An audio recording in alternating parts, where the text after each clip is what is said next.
हरिओम श्रीराम अहमदनी नाथसवे। मी कविता विराज चव्हाण, उपासना केंद्र नगरदेवा।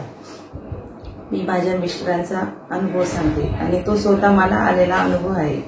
जेव्हा माझ्या मिस्टरांना जळगावला मीटिंग होती, त्या मीटिंग मध्ये ते जाऊन आले, पण ते घरी आल्यावर त्यांच्या एकदम छातीत वगैरे दुखायला लागलं। मी म्हटले तुम्ही प्रवासात गेले, काय झालं काय तसं बोलत माझे मिस्टर बोलायला लागले, नाही म्हणे माझ्या तब्येतीत काहीतरी हे झालंय असं तसं बोलायला लागले। म्हटलं नाही बापू, काहीच होणार नाही तुम्हाला।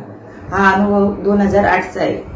तर मग दवाखान्यात दाखवले, मग ते शाळेत जाणार होते, शाळेत न जाता त्यांच्या छातीत खूप दुखायला लागलं, तर ते हॉस्पिटलमध्ये गेले। मग तिथून आले, मला सांगितलं की डॉक्टरांनी सांगितलं, बोलले तुमच्या मिस्टरांना छातीत खूप दुखतंय, एखाद्या वेळेस मोठा अटक पण येऊ शकतो आणि पॅरालिसिस पण होऊ शकतो त्यांना, तर तुम्ही तुरंत गाडी करा आणि त्यांना चाळीसगावला न्या।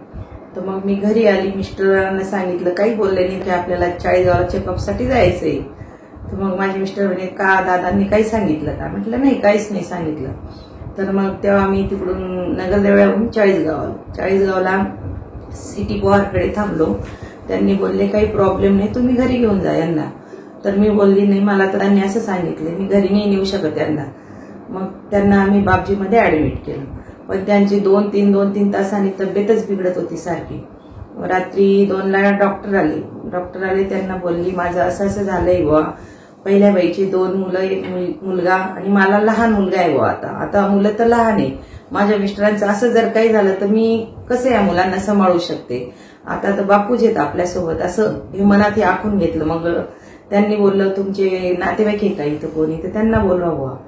नातेवाईकांना बोलवलं, ते बोलले की तुम्ही जळगावला जाऊ द्या, जळगाव नाही तर औरंगाबाद जाऊ द्या। तर आम्ही घरी गेलो, घरी जाताना बापूंचं दर्शन घेतलं, घरी मांडणी वगैरे होती, बापूंची दर्शन घेतलं नगरदेवळाला जाऊन। मग परत त्यांच्या शाळेत गेलो, जळगावला जाताना शाळेत रजा वगैरे टाकली गाड्यांना आणि निघालो जळगावच्या मार्गाने। आम्ही चालत असताना पण माझी उपासना चालूच होती बापूंची सतत, अनिरुद्ध चालीसा, हनुमान चालीसा असं चालू होतं। माझ्या मांडीवरती त्यांचं डोकंच होतं तोपर्यंत, जळगाव जास्तपर्यंत। पण आमच्या मागे एक व्हॅन चालत होती, व्हॅन चालत असताना व्हॅनवरती बापूंचा असं आशीर्वादचा फोटो होता, तुम्ही चाला बुवा मी तुमच्या सोबत आहे। आणि माझी उपासना चालू असताना मी माझ्या मिस्टरांना बोलले, 1 मिनिट तर तुम्ही उठा आणि बघा आपल्या मागे बापू येत आहे बुवा। म्हणजे संकटातून बापूंनी वाचवले आणि वाचवतच आले आम्हाला। माझा पण अनुभव स्वतःचा असा आहे, बापूंनीच वाचवले ना आजपर्यंत, मी बापूंमुळेच उभी आहे आणि माझे मिस्टर बी बापूंमुळेच उभे आहे आजपर्यंत। तर मग त्यांनी पाहिलं, हा तर खरंच बापू येत आहे बुवा। मग आम्ही तिकडे आर्किडमध्ये गेलो, आर्किडमध्ये गेला असताना ती व्हॅन आमच्या सोबतच होती। आम्ही उतरलो आणि ते बापूंचे फोटोवाली जी व्हॅन आहे ती कुठं गेली काही कळालं नाही। मग संध्याकाळी ऑपरेशन वगैरे झालं मिस्टरांचं, परत त्यांना एसी मध्ये पहिल्याच कॉटला टाकलं। पहिल्याच कॉटला टाकल्यावर बापूंचा डायरेक्ट फोटो बीमवरती आला।